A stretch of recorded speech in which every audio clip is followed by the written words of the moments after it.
Hello again, guys. This is Roy coming back once again. And in this video, we're going to be discussing the Final Fantasy series, just some of the mainline games and things. So just a little talk, just some reminiscing about the series. I've wanted to do a video like this for a while, just kind of going over things. So yeah, this series has been going on now for like 16 games, so many different spin-offs. And you know, it's a beloved series, you know. Whether you were playing way back on the NES or later on the PlayStation or DS, or even these days with the new sort of online stuff, you know, this is a series that's had a lot of strengths to it. There's a lot of good things to talk about it, and I think that there is definitely a discussion to be had, just reminiscing, kind of like a retrospective. I know a lot of people have done this online, but I just wanted to give kind of my own take. So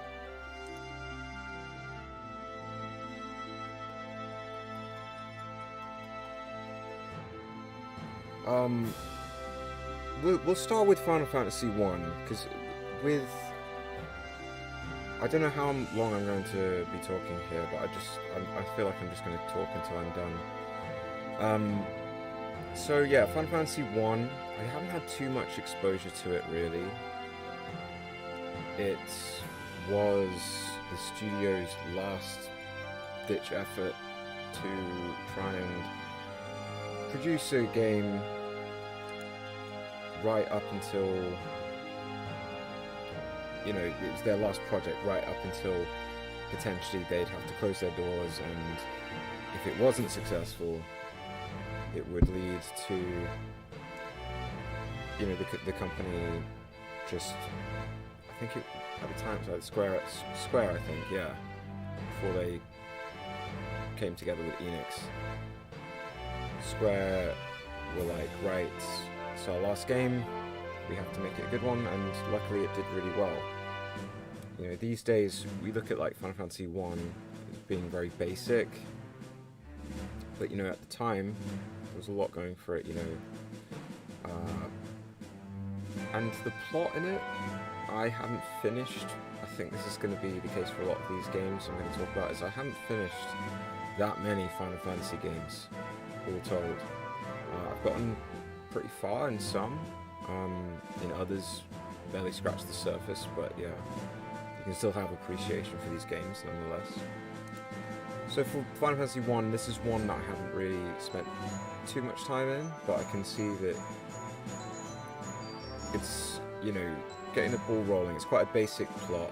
I think it's the four warriors of light having to come together to defeat evil, that kind of thing. Very basic. And a lot of the Final Fantasy games tend to involve like these crystals.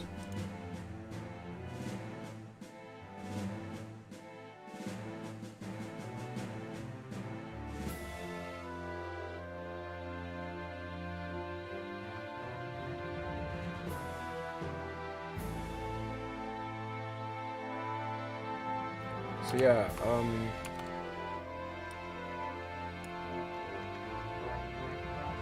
it essentially follows the four heroes of light, the four warriors of light, each one destined to carry their worlds for elemental crystals and defeat the four elemental fiends. They quest to defeat evil forces, restore light to the crystals, save the world. That's the plot.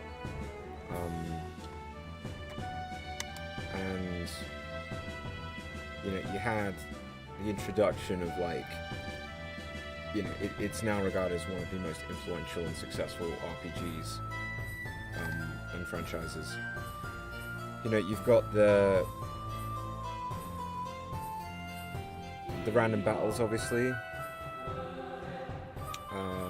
When you walk around the overworld, eventually you get into a random battle fight, and then you can fight, use magic, use item, run, you know, this type of thing. And you had all the classes. You had like fighter, thief, black belt, red mage, white mage, all of the different flavors of the mages, black mage, and you know, you're using all these different things to eventually win. You know, and the different enemies you'd fight would be all sorts of things that you see nowadays. Like, there's these certain like Final Fantasy enemies you'll see across the series, like cactuars and bombs and Tonberry, I think? Tonberry? Yeah. And yeah, so these 4 Warriors of Light went to defeat all these 4 fiends and defeat Chaos. That was it, Chaos, because there's some kind of time loop thing where they have to go and beat him in the past, and then in the future, well, I think they have to do that, I think.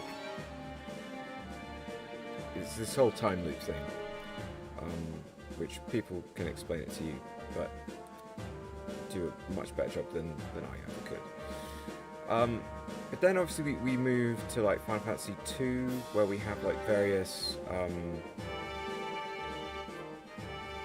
you know, revisions and updates to it. I think the Final Fantasy 2 is all regarding the Emperor. There's this Emperor character.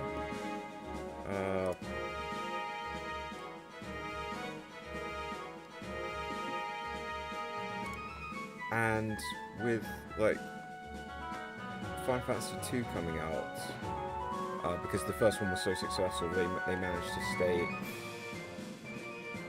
stay as Square and continue creating new games, and then Final Fantasy was the one people wanted more of. So you get some like graphical updates, some but again, it's still very kind of low-res stuff.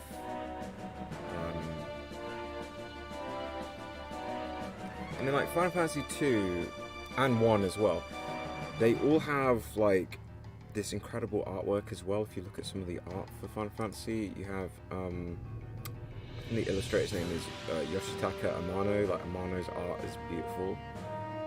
So they're quite nice accompaniments of these games, as well as you know, the music of the series. Obviously, this stuff is legendary stuff.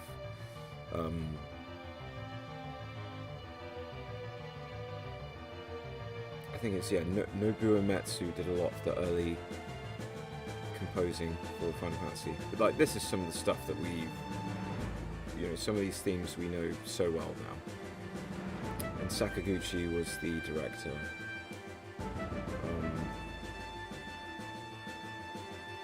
So yeah, sorry, coming back to Final Fantasy 2. So Final Fantasy 2, it's to do with these, it's like a guy and a girl character, and it's to do with like this Emperor character as well.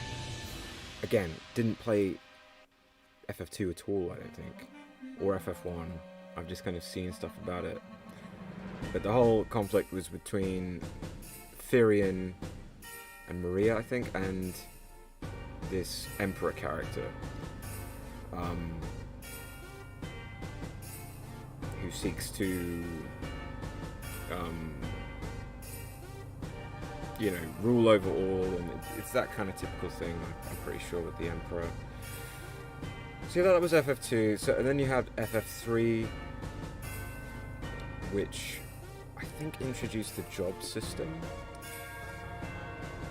The job change system, yeah. So you could like switch up your characters,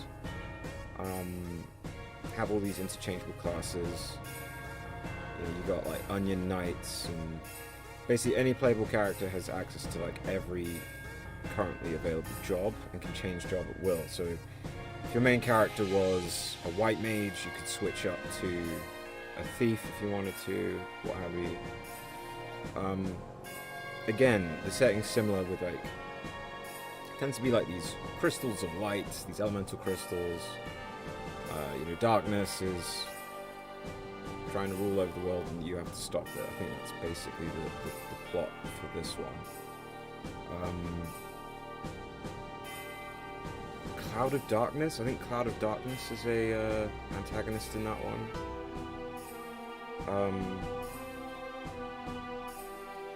You know, some of this stuff I know from...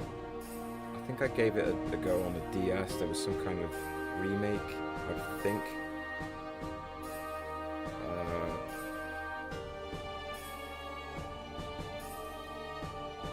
Pretty sure there was a... Well, maybe I'm mistaken. Maybe that was 4 actually. Oh wait, no, there was one. There was a 3D remake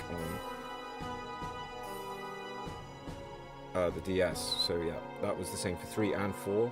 I've got more to talk about in 4 than 3, so it's good that we've got to 4 now, because 4 I do like a lot. I think I played quite a bit of 4 before giving it up.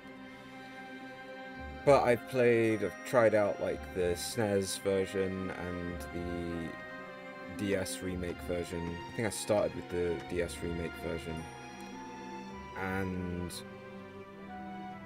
yeah, really cool idea for a game. From the plot sense of things, I like the idea of this main character, Cecil. He's a dark knight. And he has a rivalry with a dragoon knight called Kane, and he attacks the city under the emperor or the bad king that he's serving. I think orders him to put this town to the sword, the city, and steal their water crystal. And afterwards, you know, he's stripped of his rank after like he questions the king's motives, Cecil, and he is sent with his friend Kane to deliver a ring to the village of Mist. And that's when they watch in horror when monsters burst forth from the ring and they just decimate the village, and it's left with like a sole survivor who's Rydia, who's like a summoner. And Cecil then is separated from Kane, but then Cecil awakens and takes Rydia to a nearby inn so she can be sort of healed up and recover. And there's this love interest that Cecil has called Rosa, and he meets all these other characters along his way. Spoiler alert, eventually he casts away his Dark Knight ways and switches class in sort of like a fitting way for him to change his class in the story, as opposed to just changing jobs randomly like in 3. He has to climb this mountain and become a paladin. So he like becomes a paladin, and it's this epic moment. But yeah, I never got that far in the game. I know this kind of from what I've heard people speak about with 4 later on these events. But yeah, that's kind of how it goes in 4, and Final Fantasy 4 has got this antagonist, Golbez. So yeah, he's trying to take over the world, so you have to defeat Golbez. You know, tends to be how it goes in these games. And I'm so glad that this track's just come on, actually. Even though we're a little bit far from 7, but just to quickly go over 7, this is a beautiful track from the overworld of 7, and the theme is beautiful. So yeah, moving on from 4, there's Final Fantasy 5. Again, this is one I have not played that much. This is the one involving Bart and his friends who try and take down X-Death, who's an evil sorcerer that wears this weird armor. He's actually a tree guy. He's like a tree, evil tree. And there's some heartbreaking moments. They are the 4 Warriors of Dawn. I can't remember all the characters, but Bart's is the main character, and I think he has a friend called Galuf that has a really epic moment and some good characterization and some really heartfelt and heartbreaking moments in his story. So 5, I don't know a whole lot about. I know there's like some kind of improvement to the job system, I think. It seems very, very similar to like 3 and 1 in terms of its storyline. Yeah, there's revision to the job system, so it's like, I think there's like 22 jobs it's saying here, and there's like new classes like Time Mage, older jobs were revamped, and yeah, it's up to them to go talk to some crystals, go and find the crystals, and save the world. That tends to be the thing in Final Fantasy. Defeat the world, save the world from evil, and defeat the bad guy. So yeah,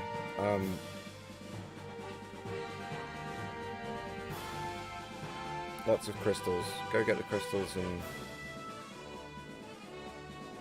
save the crystals. I think that's kind of what you're doing in 5. For anyone who knows 5 very well, and it's like that's definitely not what it is, then I do apologise. That's kind of what I get from the storyline in 5. Dragons are a thing, or a wind drake or something. Yeah, anyway, so coming to 1, which now we're in the era I actually know a bit more about after almost 20 minutes of talking. So like Final Fantasy 6, this one is like, a lot of people see it's like a magnum opus. Lots of people love this one on the SNES. You know, set in a world of technology as well as magic. You know, it's an ensemble cast. You know, you have like 14 playable characters you can put in your party, and they all have their own storyline, and they all definitely have their own things going for them. You have characters like I'm trying to remember something. Tara Branford, like, she's the first person that you see wearing Magitech armor and being controlled by the slave crown, and she's basically being exploited by the Empire through this mind-controlling device. But at one point she is freed from it, and she meets the other characters in the story like Locke and Edgar. Locke's like this treasure hunter, thief guy. Edgar's like this womanizing king of Figaro. That's like this kingdom in the desert, I think. Yeah. And there's other characters too, like Ceres, who's like a general of the Empire, and she's part of the story, and like Shadow, and he's this mercenary guy, and then there's like Sabin, who's like a martial arts expert, and Setzer, who's like this gambling guy who has the world's only known airship, and then there's Moogle, Moggle, who helps out every so often. And there's Kefka, the Joker, so he's about. The thing with him is, he's pretty much insane. He is,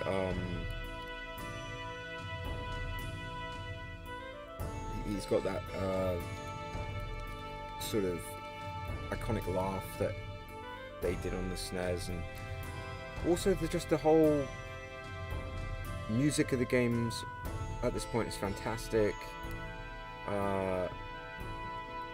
They've gotten really good with this system, this sort of top-down, super deformed or deformed kind of pixel characters, and there's just crazy stuff going on in the combat system. The enemies look really good. The sprites they're using are awesome. Great amount of spell effects, all the magic spells, all the different items you can get, and all the abilities for your characters. So it's very good in that respect for the time it came out. It's still considered like a lot of people's like favorite RPG, just for like the story and stuff. Again, I haven't finished this one, which is a shame, because it's well worth your time. It's worth going through for the story, because it's just brilliantly done. It's this blend of magic and technology, and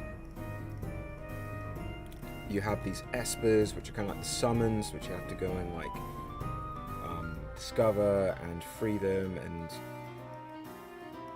all these twists and turns in the story. There's chocobos, there's all of this stuff,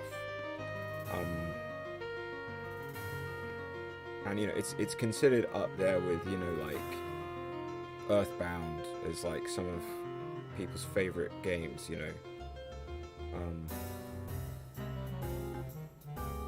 Yeah, some really good sprite work, on all the monsters. I've kind of said that already, but yeah, like it's, and the summons and all of this stuff, So it's really good ensemble cast. This deserves a proper remake of it.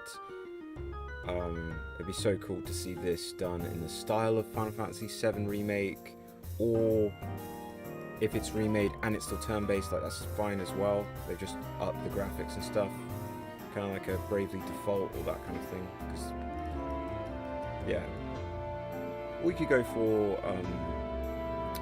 what's that one called? Octopath Traveler, that kind of thing. So yeah, the whole steampunky magic tech stuff, really cool. Magitech armor is awesome. Kefka is awesome. All the characters are really cool. Definitely deserves being played. It had some very just beautiful things in the story, and very memorable stuff in the story and the dialogue and stuff. So this is really where they're hitting their stride with this kind of stuff. This team, Square. And then we go to the one which I've been looking forward to talking about the most. And unfortunately the music hasn't got to the point where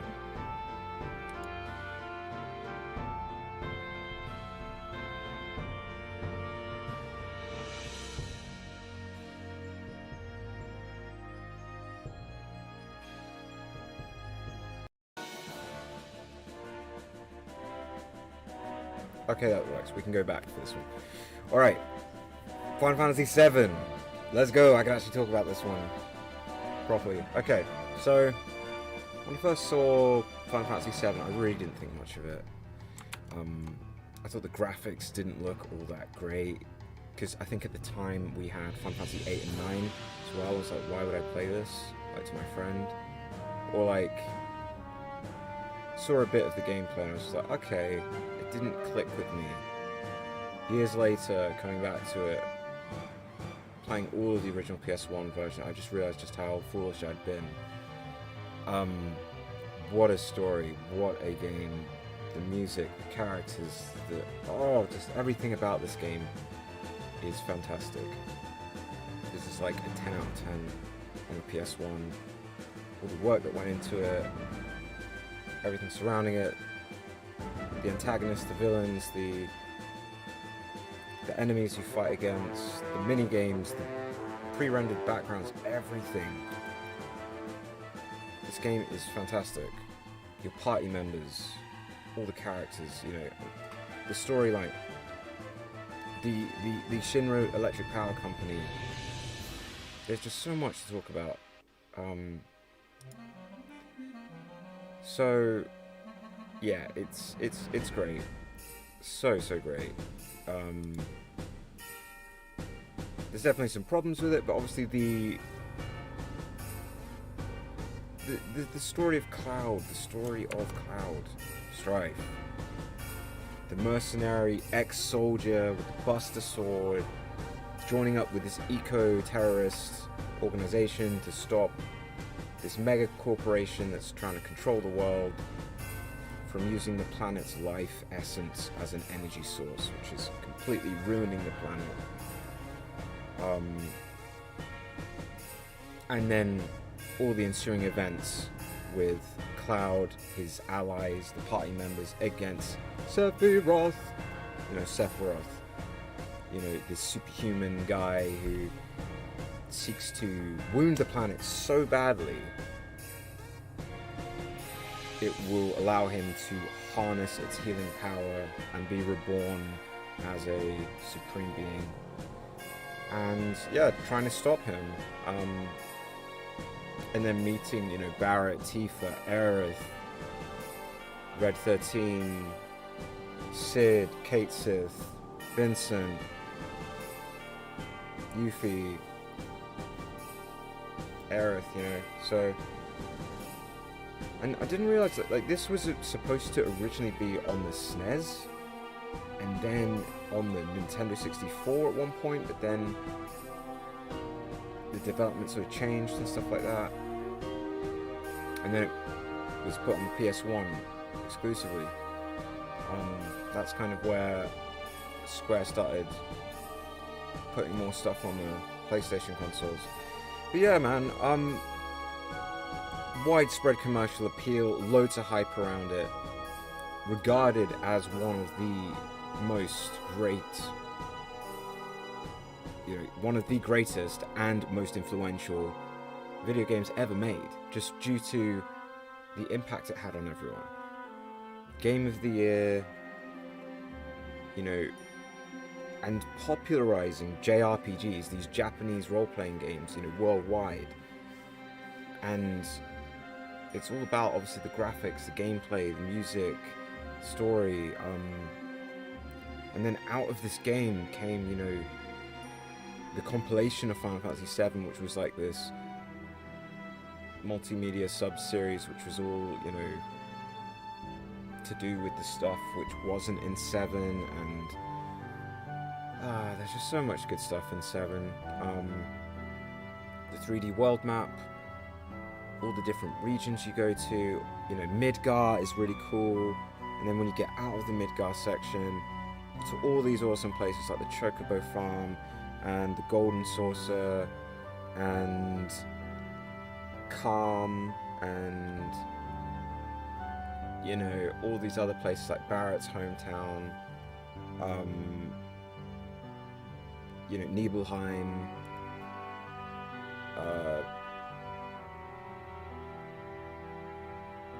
what's Red 13's area? The Cosmo Canyon, and then meeting Sid in Rocket Town, I think it's called, and, you know, unlocking Vincent and going to Wutai later with Yuffie, this whole kind of Japanese themed land, which is awesome. And then all the stuff with Shinra. Shinra are constantly trying to stop you, and you're trying to kind of mess with their plans. They're trying to mess with your plans and stop you from what you're doing. And then you've got this Sephiroth character where you see the kind of stuff that happened in the past which led to Sephiroth going mad, and this Genova life form, this extraterrestrial alien that crash landed on the planet. And then you learn about like the Cetra and Zack and all these twists and turns, you know. And at the start it's just like Avalanche, this team of freedom fighting eco warriors kind of thing. You could kind of describe them as eco terrorists, but like they're just blowing up the reactor as opposed to like, you know, kidnapping or killing, that kind of thing. It's more kind of destroying the reactors, which still has problems with that, but yeah. And then, yeah, you have like romance with like Tifa and Aerith, and like with the Golden Saucer. There's so much to do with the Gold Saucer. All these cool spells, loads of stuff that you can get later. The materia system, it's just, there's so much to 7 when you actually experience it. And then when you're done with 7, you have games like, you know, Crisis Core, which show you Zack's storyline and what happened in the past. And this perfect point for this music to come in. What a fantastic game.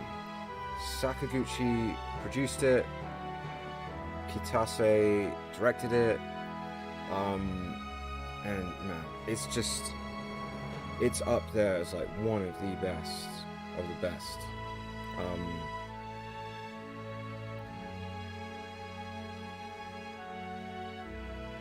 Yeah, it's crazy. Apparently it was, at the time, one of the most expensive video game projects ever, and costed $40 million. Just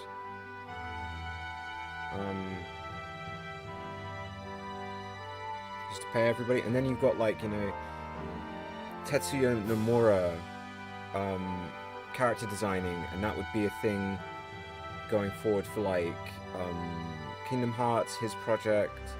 So a lot of stuff kind of started here, you know. Cloud Strife, everyone, yeah, I love this game. I love this game. You know, there's so much to love about this game. The music, it's so good. So yeah, all the NPCs, all the side characters, oh man, it's fantastic. The charm of the game, it's really funny as well. Anyway, I'm going to stop talking about 7 because I'll be here all day. So much good stuff in 7. The next is Final Fantasy 8. Final Fantasy 8, it definitely wasn't everyone's cup of tea. But was following on from that kind of science fantasy, urban fantasy, science fiction with the fantasy stuff. Following Squall Lionheart or Leonheart,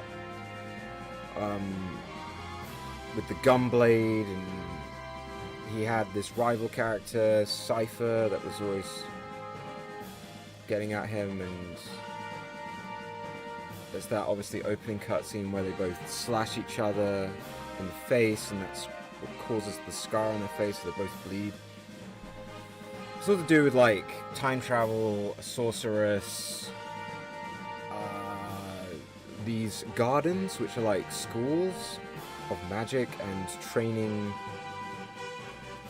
And they're like training students to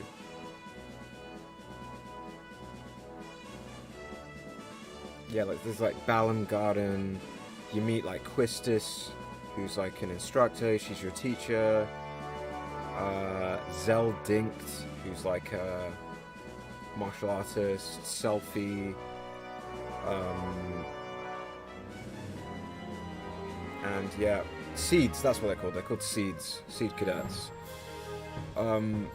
So it's kind of a weird blend of like, yeah, again, science fiction and fantasy.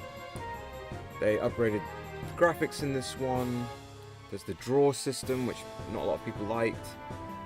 There's the triple triad minigame. Instead of summons, they're Guardian Forces or GFs. And you have to junction your GF onto your characters to use, you know, magic or the Guardian Force itself, the GF. But you like draw from enemies, and they give you magic spells to use in combat. There was also some kind of mini game, like timing mini game with the gunblade, where like once you struck with it, you could shoot the gun at the same time. Something like that. And then you had like limit breaks. That's something I forgot to mention in 7. Limit breaks, big. Limit breaks are huge. Just coming back to 7 quick. Limit breaks in 7 were amazing. All the limit breaks are awesome. And then 8 had the limit breaks too. You know, like you might know Squall's Lionheart attack, where he's just going ham, bit like with Final Fantasy VII's Cloud with his, is it Ultima Slash? I think it's like Ultima Slash or something.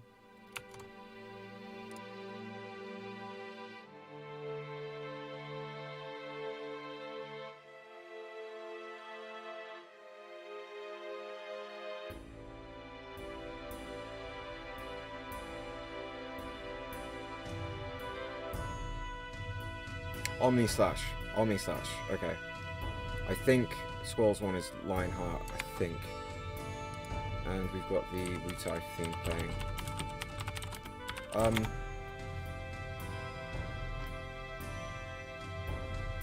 Yeah, love those limit breaks, they are sick.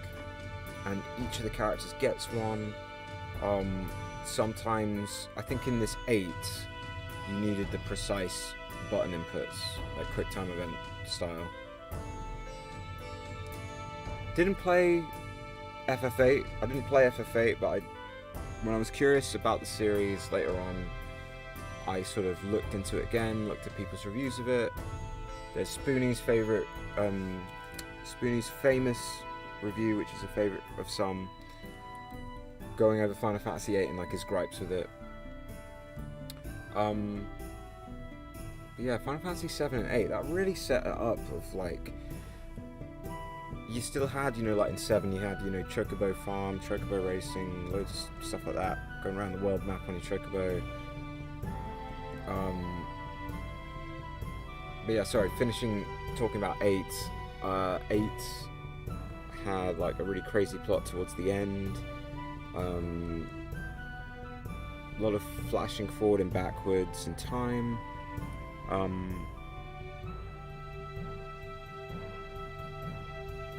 So yeah, it's like the Seeds, the Garden, the Empress, and trying to defeat her, that kind of thing. Next game is Final Fantasy IX, one of my favourites in the series. It's a fantastic game. This was my first Final Fantasy. Very first Final Fantasy, and I remember the feeling I got playing this. It was in the magazines and everything, sure. When I actually sat down and played this for the first time, it was incredible. I was immediately into it. I was immediately into Zidane, the thief character, and all his friends trying to steal the princess and put on this play for the queen, because I think they wanted to ransom the princess. I think that's what their plan was, or like steal from the castle of Alexandria. And they did this with this kind of diversion of the play. They perform this play as like a group of performers, but in actual fact they were thieves. So like whilst all the nobles were, you know, preoccupied with the show, they could go and steal all their goods. But it's great. You see it from like Zidane's perspective first, like with his Tantalus troupe, that's what they're called, and then you get Vivi's perspective, the Black Mage, one of the fan favorites of the series. So that's really cool. And then you meet new characters. You meet the Princess Garnet. You meet the Knight Steiner, who's very much by the book and quite serious, but a little bumbling. And then you meet other characters like Freya, the rat hunter dragoon lady, and you also meet Queena, the weird frog-eating, really strange character in the swamp, that has a lot of neat tricks he can do, or she can do. And yeah, there's like other great characters too, like there's Amaranth and Aiko, and I feel like I'm missing someone. I might be missing someone.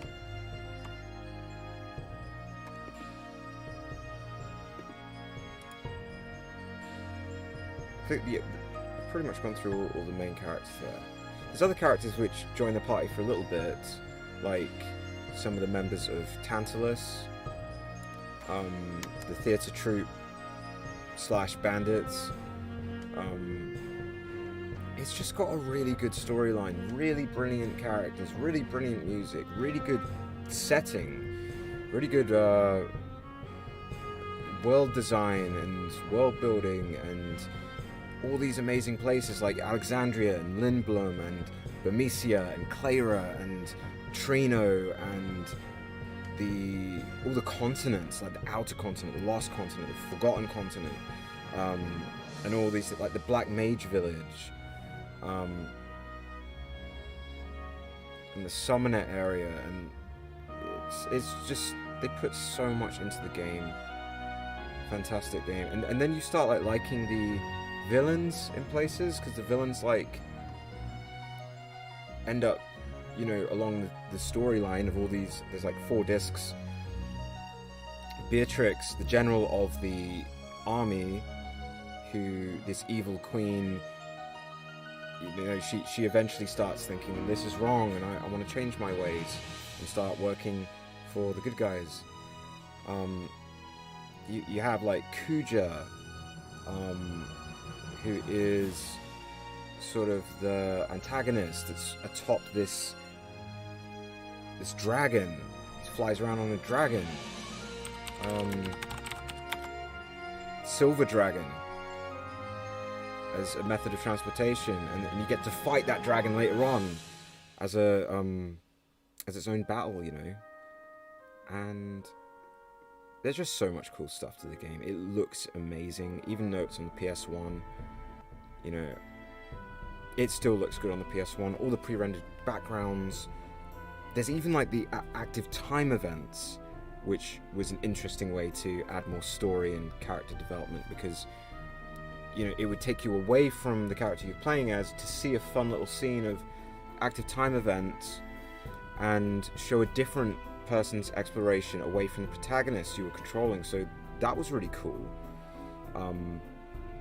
At the moment, they're currently speculating, because so many people love this game, are they going to remake it like they did with 7?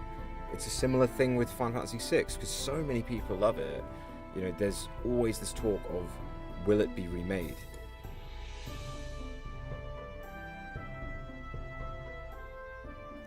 But yeah, 9, this is like, really hits home for me, just like with 7, just because of the effect it's had on me, and just because it was my first Final Fantasy game in childhood. Loved it. You know, I didn't play 8 or 7 as a kid. My friend had 7, and I saw a bit of 7 when I was a kid, but I'd really geared myself up at the time with all the PlayStation magazines out at the time that 9 was going to be my game. This was where I was going to start with the series, and it's a really good start to the series because it harkens back to all the old stuff I was talking about as well, and it breathes new life into it. Like you see the old school Black Mage design with Vivi, and they tried to bring all this old stuff to the series, you know, making the characters easy to relate with, sort of comic looking, and you know, I think a lot of people, and I would describe it as kind of a storybook. It feels like a storybook. It's a really fantastic game, you know. Final Fantasy IX, critical acclaim, commercial success. People love this. People still play it. People still love it. Fantastic. So I remember looking at like the summons, like my jaw dropping. For a lot of this era, like 7, 8, and 9, the summons were just incredible to watch. Okay, you couldn't skip them, and that was annoying, but at least when you saw the first time, like when you cast the summon, it looked awesome. I think they're called Eidolons in this. But yeah,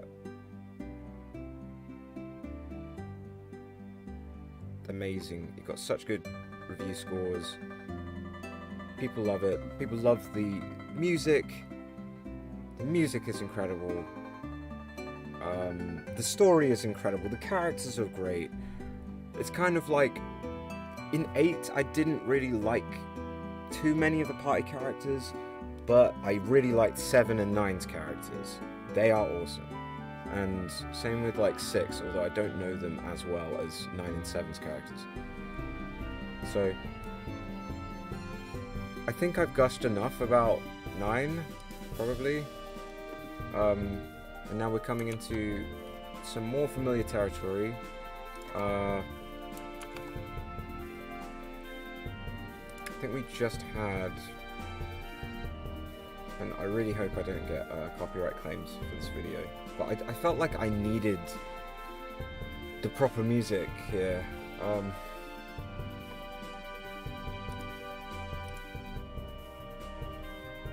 So, where is it? There we go.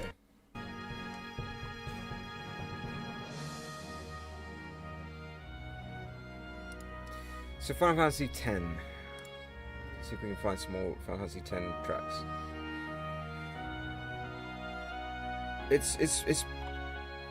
It's a breathtaking game in a lot of ways. There's definitely some issues with the game, but first step from the PS1 era to the PS2 era, the aesthetics are beautiful in this game. Art direction is great. That whole art direction of like Thailand, you know, the tropical areas of Japan, and all of these elements. I think there's like, you know, there's these sort of Buddhist elements to the game as well that they used. Music's fantastic. The characters are incredible. This is like where they were hitting their stride. Like the graphics are incredible. The cutscenes look fantastic. Even now they look good. Whereas you could argue that like some with like 7, 8, 9, those cutscenes, you can kind of argue with those. I still like them, but yeah, with 10s, yeah, it was really getting good here. It already had been good. This was like a really good era for FF.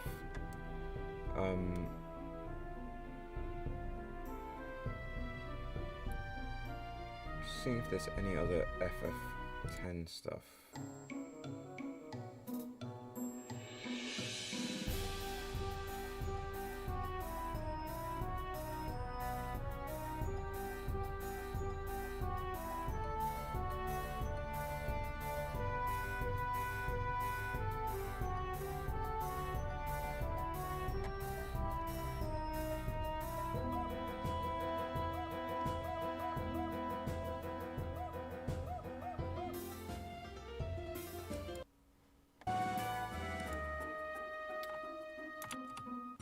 Where was I? Okay, so yeah, so 10. Sorry, it's 10. Yeah, obviously the story of Titus, what have you. A blitzball star, a water polo celebrity, um, and it's such a crazy story. If you know it, you know it.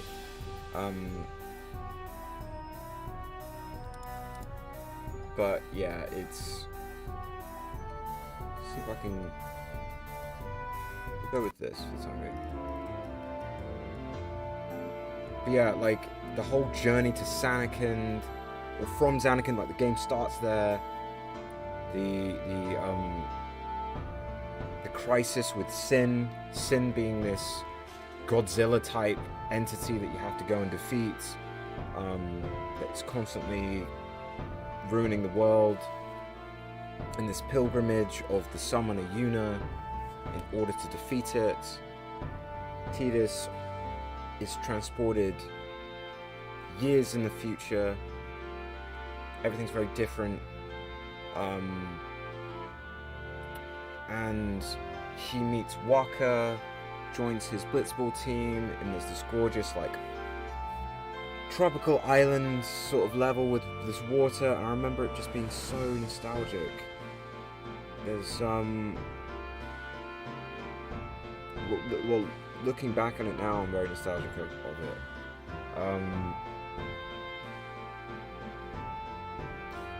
I just really remember liking like the combat system as well. You had Tidus with this water sword, this sword which looked like it was like filled with water. Had this islandy feel. It's very tropical feel, but also this very kind of spiritual feel to the game as well. You had voice acting for the first time in a Final Fantasy game. You had voice acting for your party members, for the characters, which complements the music. And, you know, you can say, you know, some of these performances sucked or whatever, but, like, I don't know, I think some of them do a decent job.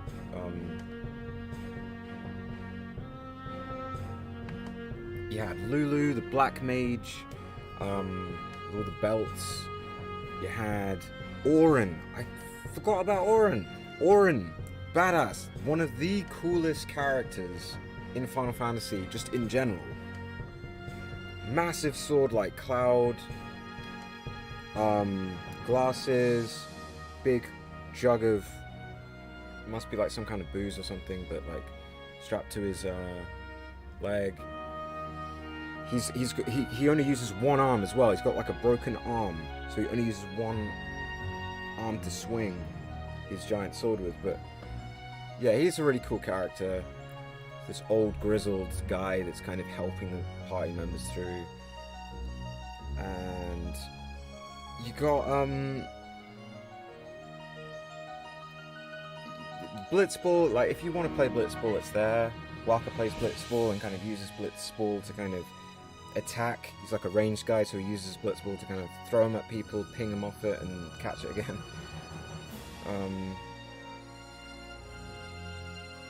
But yeah, if you want to do the Blitzball stuff, it's part of the story, but yeah, it's like an underwater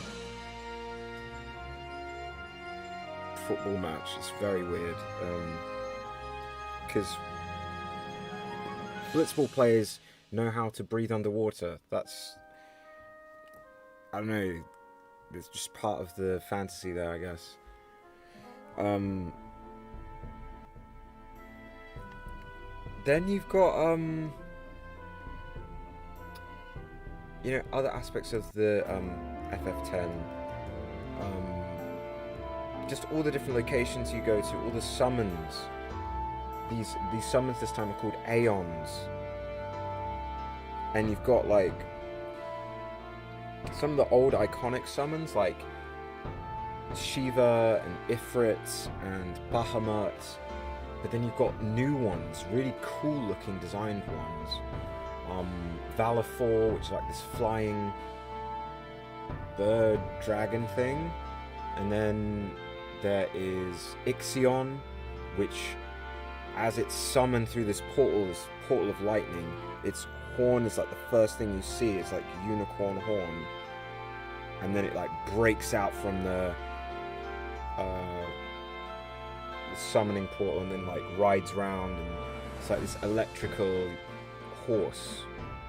It's a really cool design. And then there's the Magus Sisters, which are like 3 different bug characters. There is the chained one. I'm trying to remember its name. Oh, that's so annoying. Anima, I think it's called. Yeah, Anima. Pretty sure it's FF10. Yeah. Yeah. Which has the Oblivion attack. And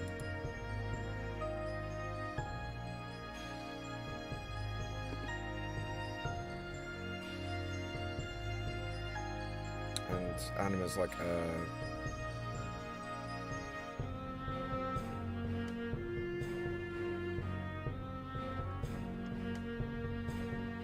it's like Anima is top half heavily restrained, lower half a horned demon. It's a very weird looking summon, but it's a really cool looking summon at the same time. Whoever's come up with this design is very creative. Representing like darkness. Yeah, there is also Yojimbo, I think he's called, where you have to pay him and he'll do a strike for you, he'll do more damage. But yeah, the summons are really cool in this game, I like them. And yeah, all the crazy places you go to, like Besaid Island, I think that's the first one. Zanarkand, Gagazet. I'm trying to remember all the different places they go to. All of Spira. Yeah, it's like Southeast Asia, you know, loads of vegetation, lots of cool looking architecture and culture, and all the temples you go to as well. And in all the temples,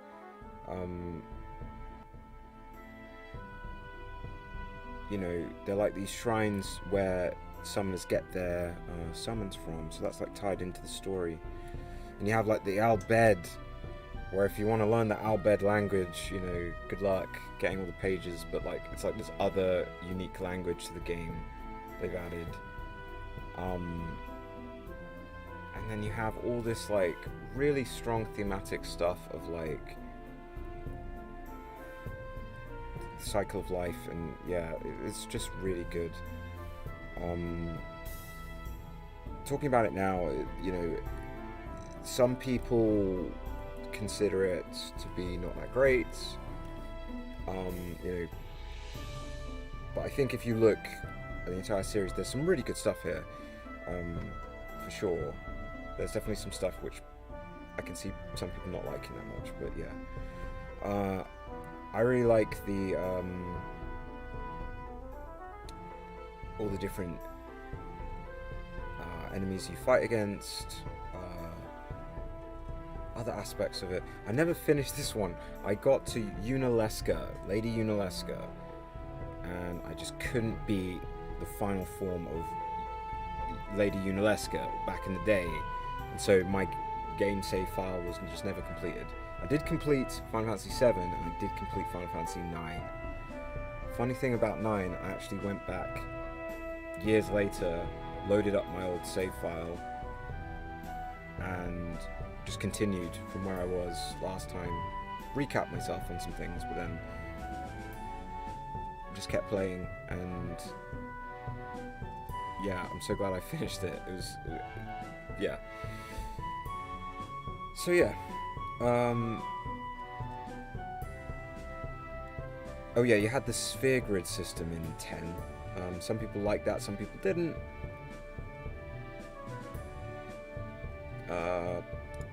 Yeah, anyways.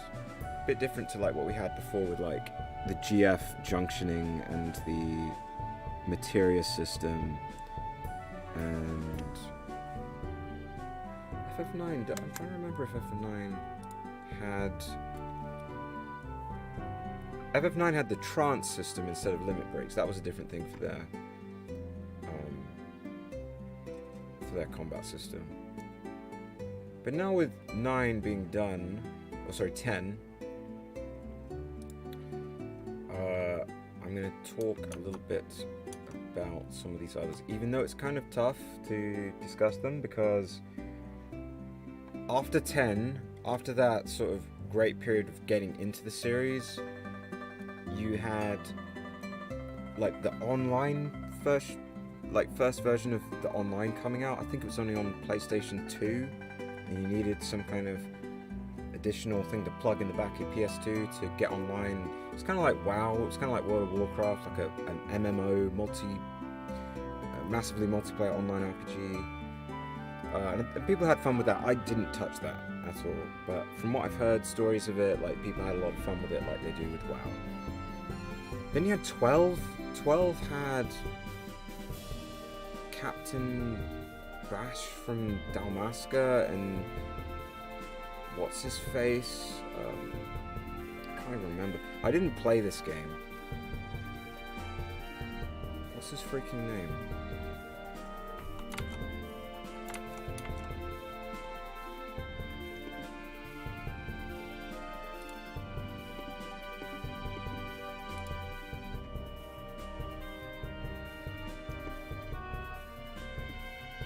Yeah, 12. And you were playing Vaughn. That was his name, Vaughn.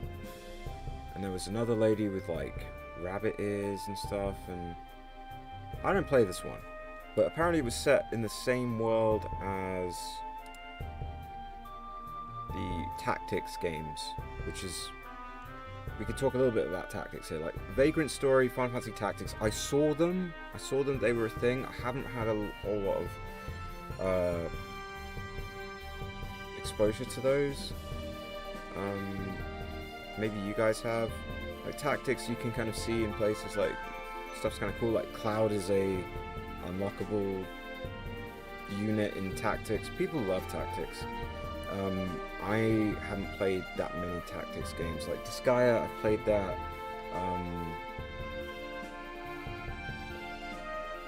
Monster Seed, that's probably the one recently I played which kind of has Tactics elements. But yeah, people love that stuff. Tactics Ogre and that kind of stuff, like Advanced Wars and things like that.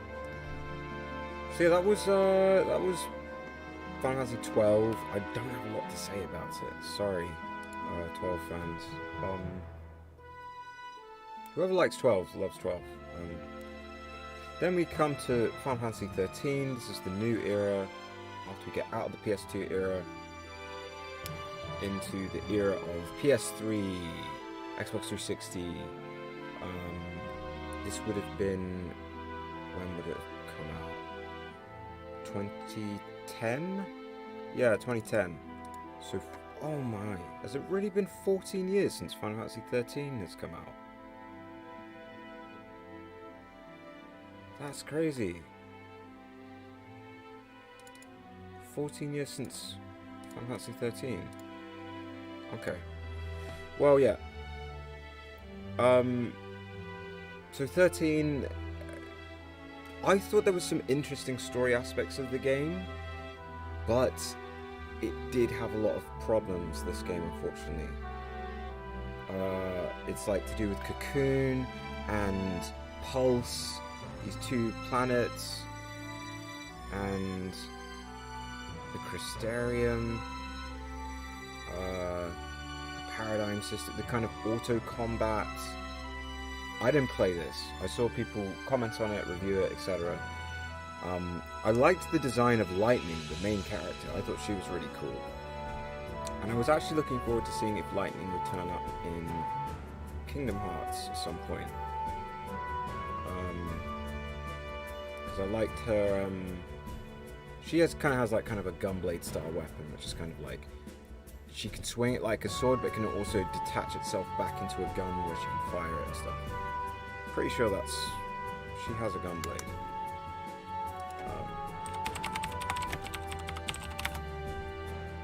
Yeah, the blaze fire saber.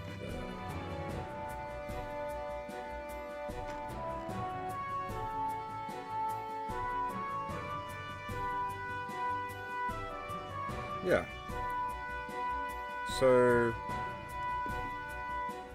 there's that. Okay, you had I don't know. Maybe I should include spoilers. By the way, spoilers for Final Fantasy 13. If you do want to check out that stuff, you've been warned. Spoiler alert. This whole Grand Pulse Cocoon thing, the plot is like there's these Foul Sea and Le Sea, and they have to achieve a focus. That like Le Sea are the servants of Foul Sea. Like a Foul Sea is something that's on Cocoon.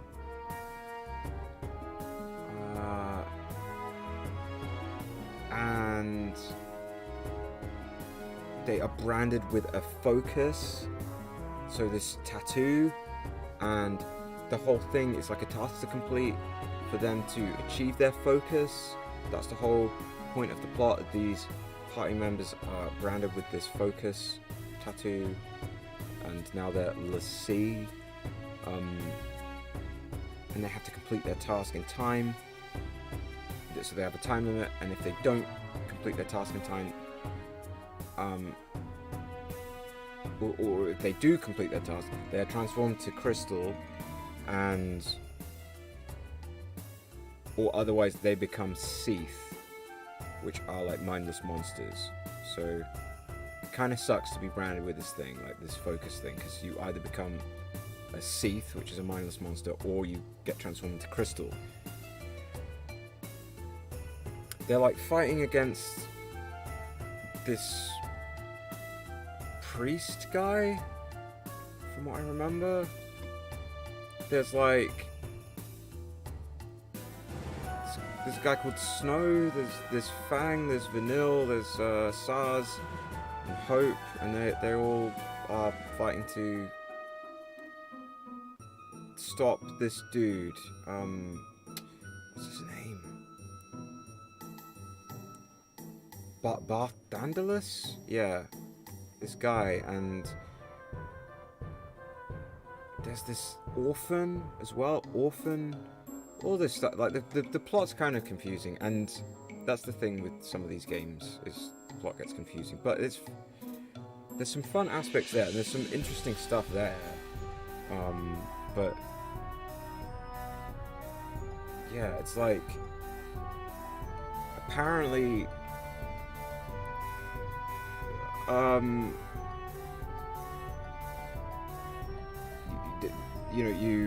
The whole plot is like defeat this Barthandalus guy.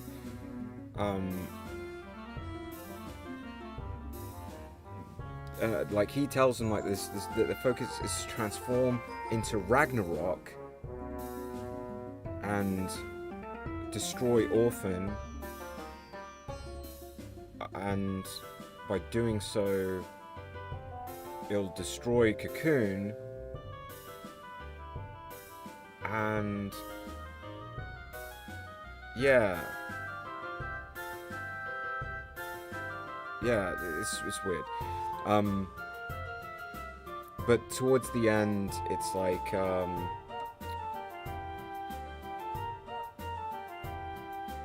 you defeat Orphan,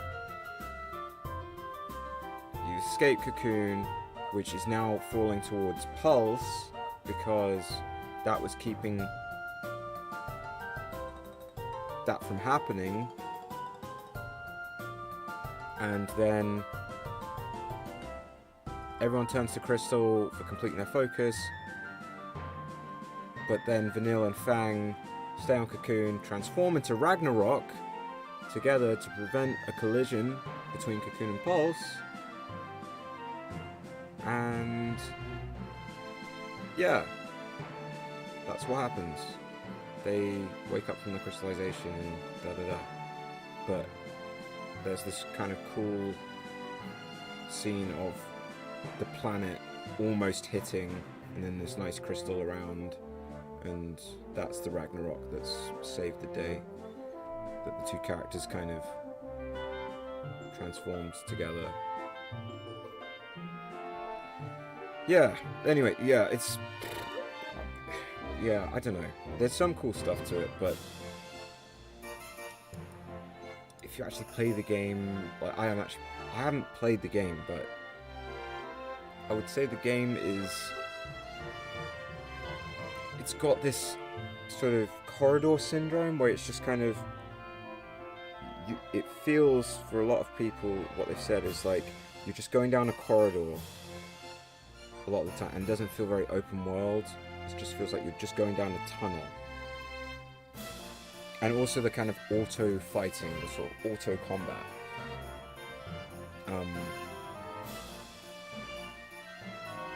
Anyway, so there you go. I actually talked about that way more than I thought I was going to. Then you got the Realm Reborn Final Fantasy online stuff, which people are still playing, still loving to this day. I haven't played any Final Fantasy online games. I stick with the mainline stuff really, and the occasional spin-off. You know, like a Crisis Core or something like that. But people love the multiplayer online stuff, so people love it. I just don't have a lot to say about it. So moving on to Versus 13. We're coming more into the modern era of FF.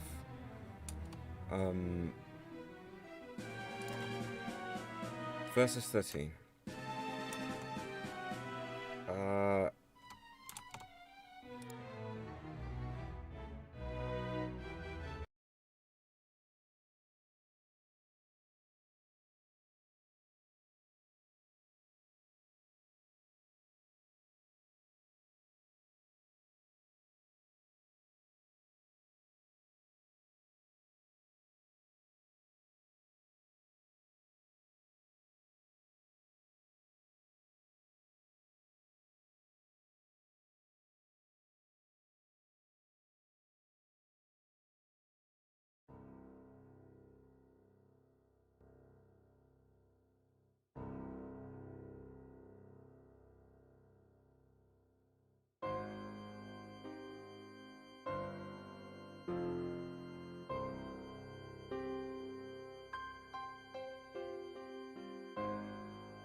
You know, there's a lot to be said about this, you know, Versus 13.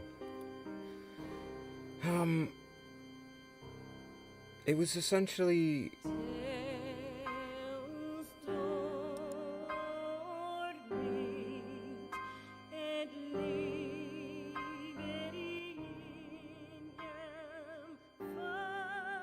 Yeah, it was,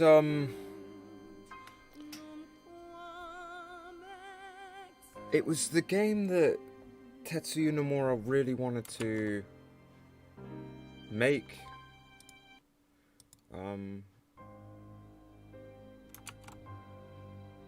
And you see elements of this in Kingdom Hearts, the type of game he wanted to create. And it looked incredible. Like, Versus 13 looked really, really cool. It turned into Final Fantasy 15, or elements of it. And the Verum Rex stuff in Kingdom Hearts 3, in Yozora.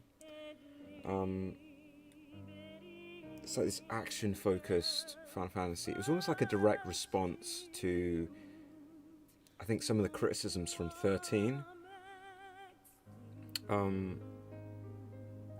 So yeah, it was crazy. Like, if you ever do see that original gameplay trailer. It's fantastic.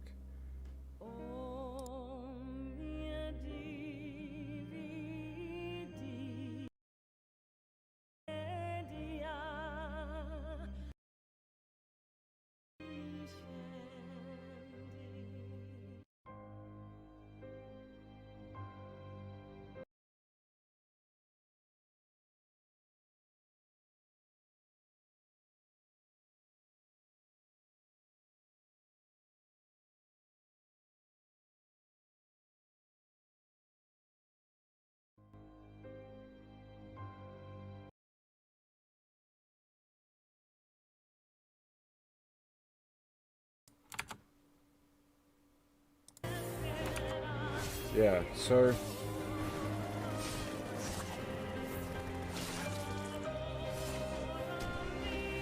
it looks fantastic. It's this character Noctis, who's like the true king. He's got all these swords, and it looked really stylish and awesome. And the end result was just very, very different in the Final Fantasy 15. What we actually got, like, this game was supposed to play a lot like Kingdom Hearts, like an action RPG. Yeah, it just didn't quite happen as planned. There was various issues, I think, with the production, but it looked good. It looked good, but we just never got that game. Or we did, but it was done in 15, and it was done differently, very differently to how we thought it was going to be.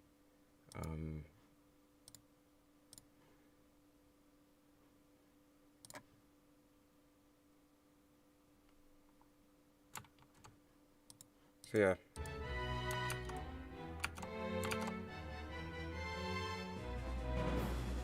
But that would become the basis for 15.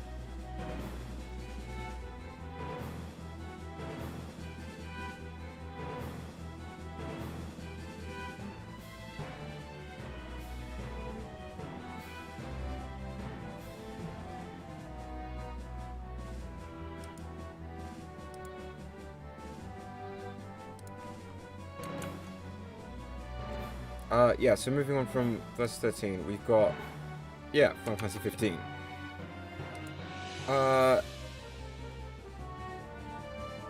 Don't really know what else to say, really. You know, you had all these different characters, kind of going on a road trip, if it seemed like. Going on a road trip, there was like a time skip back to them when they're older, and you know, there's like the Final Fantasy elements there. It's like a group of 4 guys. They're doing campfires together. They're going on a road trip in their car. It's like this flashy, expensive looking car. From what I've heard, like, some people like it. I just didn't think it really looked quite as good as Versus 13 had looked in terms of its gameplay, and apparently there was a lot of cut content to the game. But then there's other stuff in the game people really like the other added elements of the game.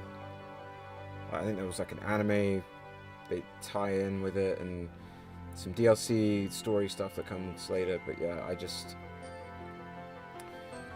15 wasn't my thing. Like 13, Versus 13 would have probably been more the game I would have wanted to play more than the 15.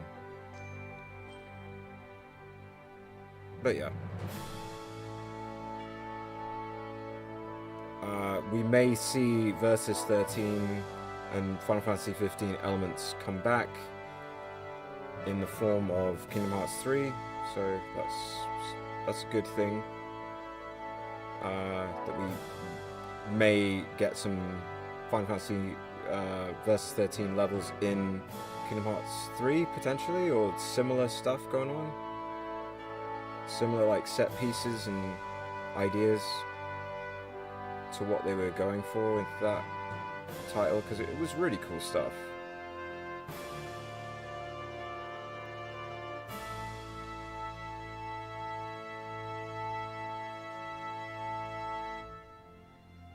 The engine blade was kind of cool, Noxus's weapon. The whole idea of the True King. I don't know why, he's like sitting in a chair and doesn't look very happy, and like, yeah, all the different swords around him and stuff. Don't know.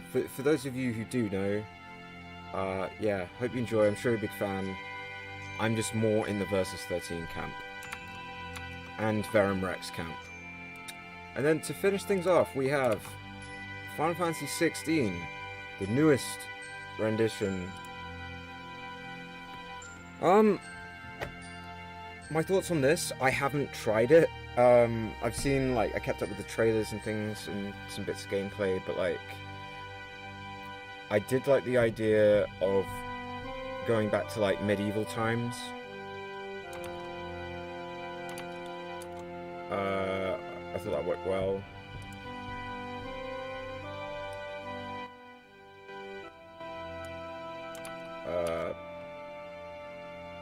Yeah, I like it. I immediately, when I first saw Final Fantasy 16, I thought this looks a lot like The Witcher. It was reminding me a lot of The Witcher, The Witcher 3 Wild Hunt specifically, like with the graphics, and then the storyline itself, like kind of how the characters are speaking. Even kind of gave me a little bit of sort of Soul series vibes just by how the characters were talking.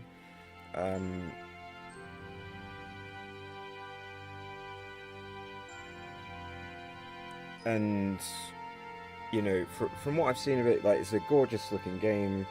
I do like the medieval sort of style they're going for. There's like, at least from what I saw, it didn't look like there was much in the way of like urban fantasy or science fiction, like they did with 7. But yeah, here's yet again another point to raise. Obviously the graphics looking incredible in this. Kind of like, this is the project they had going alongside the Final Fantasy VII remake project, and obviously the remake is great. Yeah, well, it's great in places. It's great to see Final Fantasy VII in this incredible graphical style, and it's incredible to see all these characters finally voice acting as well. And the music, the different remixes and alterations there. And with this kind of new combat system, kind of more active action combat system, they've done in the Final Fantasy VII remake, and they may carry a few elements of that into the 16's combat, which from what I saw of 16's combat, and as well as with you know, Rebirth, incredible. Rebirth was just awesome, you know, in terms of experiencing that. If you are able to experience Rebirth in whatever way you can, cutscenes, gameplay, whatever, you know, if you're a fan of 7, you'll have something that you'll like in that, for sure. Presentation's incredible, music's great, graphically it's amazing, really good voice talent, gameplay awesome, because it's basically the same gameplay in remake, just with some extra stuff thrown in there. So yeah, big thumbs up there with that stuff. I realise now I've been speaking for quite some time on Final Fantasy, but it was really fun. If you do check this out, thank you very much for looking at this main series rambling retrospective reminiscing. It's just something I felt I wanted to do, so hope you enjoyed.